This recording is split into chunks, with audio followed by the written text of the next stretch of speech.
Teknologi yang sekarang kita bentuk itu sustainable atau tidak, berkelanjutan atau tidak.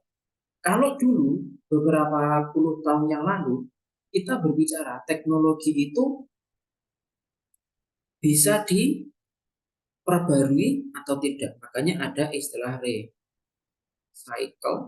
ada istilah reuse, ada istilah reduce. Ini sampai sekarang juga tetap dipakai, tetapi fokusnya sekarang ke sini arahnya, yaitu ke sustainable.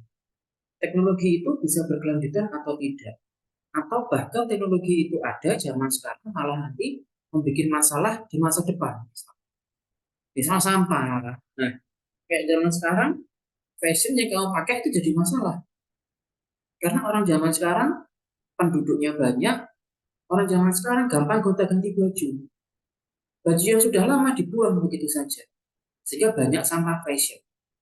Jadi sekarang kok mulai Anda kenal dengan istilah sampah fashion ya, jadi sampah-sampah yang ditimbulkan karena aktivitas fashionnya orang zaman sekarang.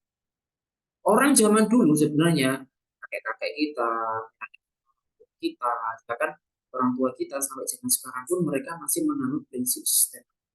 Contohnya gini, orang tuamu, juga orang tua saya, kakek-kakek saya gitu ya, mau beli baju gitu, atau maksudnya mau beli baju. Mereka selalu berbicara, saya beli baju ini awet atau tidak. Selalu begitu bicaranya, awet atau tidak. Kalau nggak awet nggak dibeli. Jadi mereka berbicaranya awet atau tidak. Karena kalau nggak awet, mereka nggak beli. Jadi pola pikir mereka itu lebih baik beli yang agak mahal, tidak apa-apa, tapi awet. Nah, awet itulah yang kita katakan sebagai sustainable. Jadi mereka bajunya nggak biasa cuma satu, cuma dua, dikit gitu ya. Tapi awet. Setelah mereka pakai, bahkan diberikan ke anaknya. Setelah anaknya pakai, biasanya diberikan ke temannya, ke keponakannya, dan seterusnya. Sehingga sustainable. Makanya zaman dulu jarang ada sampah fashion itu.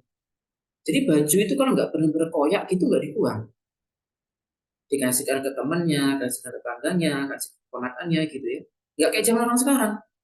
Orang zaman sekarang beli baju, sekedar beli, yang penting murah, murahan gitu. Ya namanya baju murahan, akhirnya cepat rusak, cepat bosen. Sementara baju itu sebenarnya masih layak dipakai, tapi dibuang. Akibatnya jadi sampah.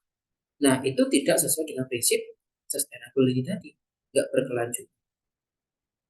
Orang-orang tua kita, kakek kita, beli meja. Mereka tuh berpikir, kayunya kayu apa? Kayu jati mereka beli, meskipun mahal nggak apa-apa, tapi awet. Nah, gitu ya, selalu berpikir awetnya.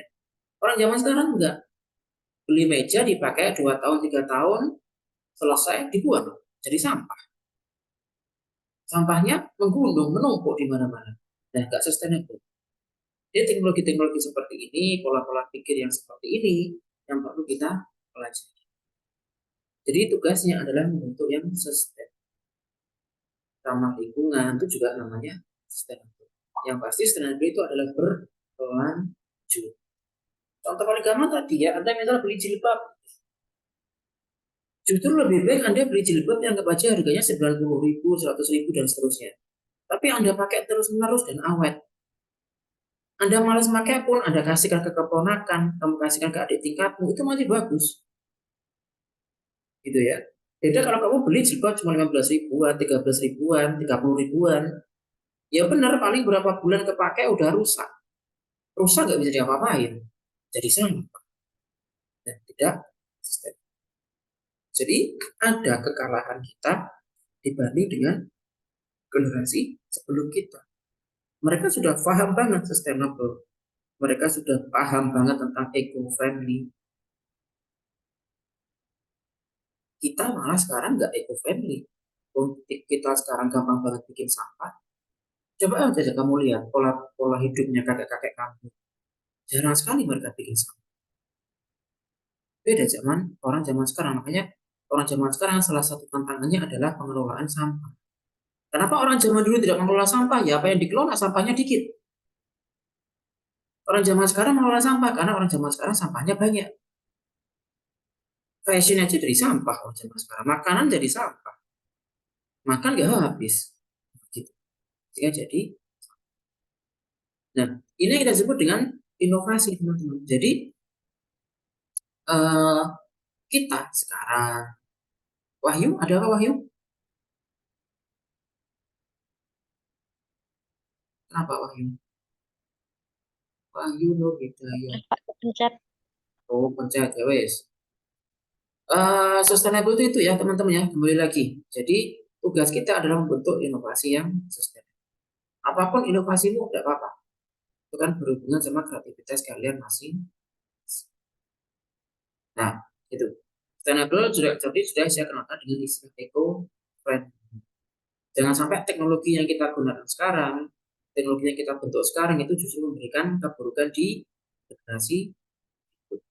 Sampai seperti itu. Sehingga nanti teman-teman tugasnya adalah mempelajari teknologi-teknologi lama yang sudah ada. Pun kamu analisis. Nanti poin analisisnya, toh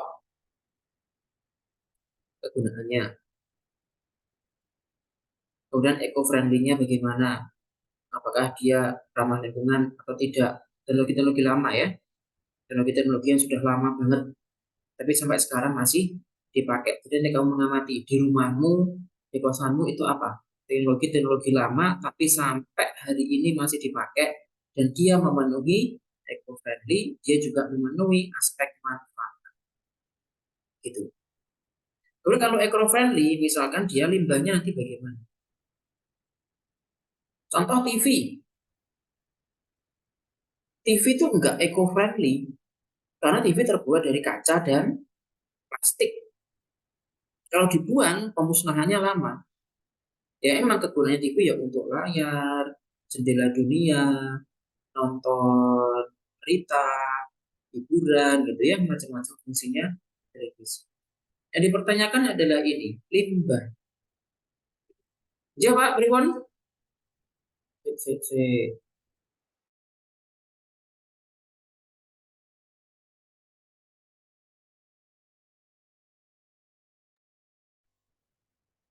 Nah, kembali lagi.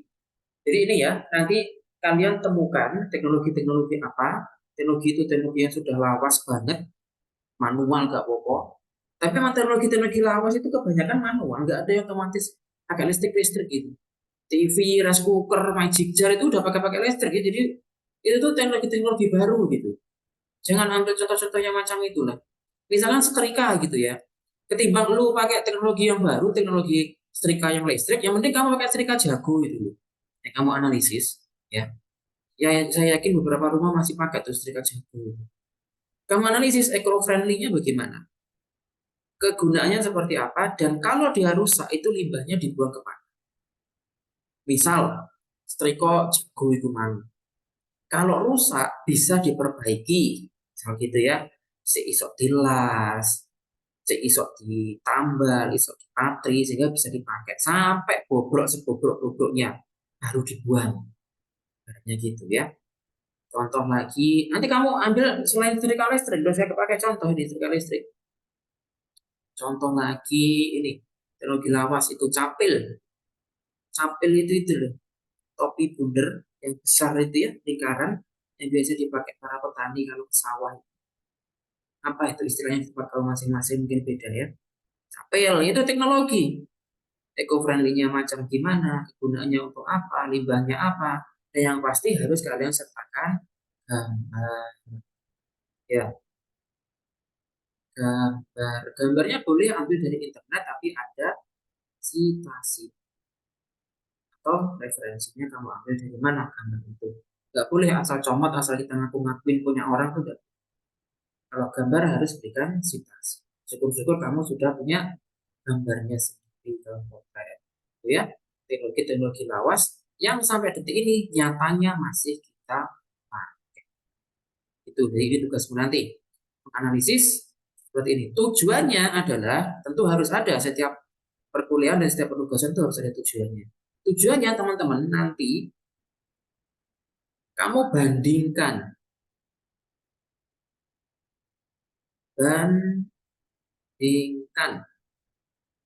teknologi yang ada, lawas itu tadi, versus sekarang. Contoh setrika tadi. Setrika.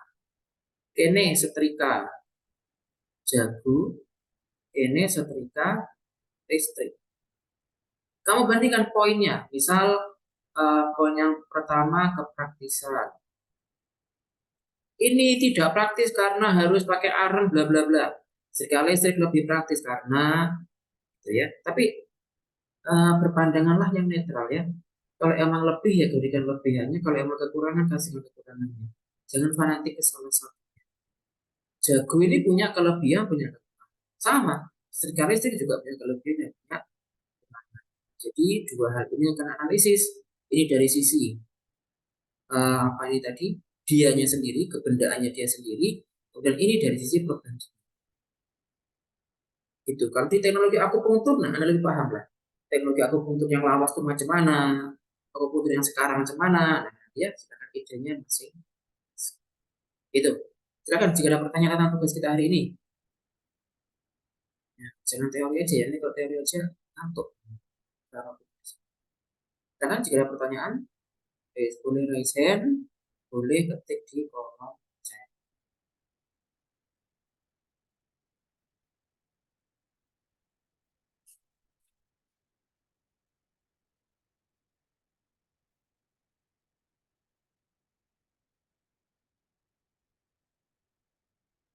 Nah, sampun clear? Oke, jika sudah clear, nanti sebentar lagi. Ayo, siapa? Wahyu. Wahyu, gimana Wahyu? Untuk tugasnya nanti ditulis tangan apa diketik? Ditulis tangan boleh ya, ditulis tangan boleh. Diketik juga boleh, saya tidak membatasi ya. Yang ditulis tangan pun boleh, seperti rapi dan bisa terbaca itu aja ya. Nah, insya Allah setelah ini akan saya publis ke GCR Anda. GCR-nya sama seperti kemarin itu ya. Mungkin Anda beberapa saat kemarin pas UTS, after UTS, tidak bisa mengakses GCR karena memang saya sembunyikan dulu. Cek rame arek-arek perpustakaan nilai gitu ya. Nanti setelah ini saya publish lagi, tugasnya nanti bisa langsung ada upload di GCR. Gitu ya. Baik Sudah, Pak, terima Sampon? kasih. Bon. Oke, jika sudah, terima kasih teman-teman atas kehadirannya. Untuk minggu depan nanti Alia kita komunikasi lagi ya. Apakah minggu depan itu kita bisa di kelas atau ya online? Itu aja lah ya. Komunikasi aja lagi. Terima kasih kehadirannya. Mohon maaf lebih dan kurangnya. Dan wassalamualaikum warahmatullahi wabarakatuh. Waalaikumsalam warahmatullahi Waalaikumsalam warahmatullahi wabarakatuh. Waalaikumsalam Terima kasih warahmatullahi Bapak. wabarakatuh.